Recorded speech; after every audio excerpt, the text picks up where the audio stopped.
Сәлеметсіздер ме, құрметті көрермен, біздің каналға қош келдіңіз. Әлемде және Қазақстанда болып жатқан маңызды және шұғыл жаңалықтарды арнамыздан бақылап отырыңыз.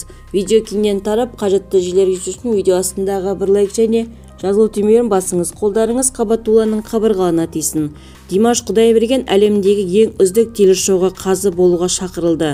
Димаш Құдайберген әлемдегі ең үздік телешоуға қазы болуға шақырылды деп хабарлайды қаз365.kz. Бұл жайлы әлеуметтік желіге әншінің әкесі Қанат Айтбаев жазды.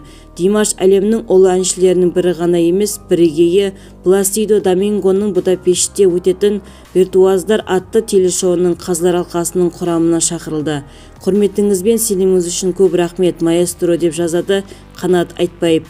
Бұған дейін әнші инстаграмдағы парақшасында осы шоуға байланысты жазба жариялаған еді. Ол 1999 жылы үйде 3-ші ұлы тенордың концертінің кассетасы болатынын еске салады. Содан жылдар өткен соң ұлы Пласидо Домингомен бірге Еуропадағы ең қызықты виртуозы телешоуының қазылар алқасының мүшесі болып жұмыс істейтінімді елестете алмадым. Бұл жас талантты сайыскерлерге нағыз жұлдыз болуға тамаша мүмкіндік. Барлық сайыскерге және қазылар алқасынан сәттілік тілейміз. Шақырту үшін рахмет, деп жазды Димаш Құдайберген. Толығырақ төмендегі сайтымыздан көре аласыздар. Егер біздің видеоролик ұнаса, подписаться және бір ғана лайк түймесін басып кетулеріңізді сұраймыз. Лайк басқан қолдарыңызға гүл бітсін.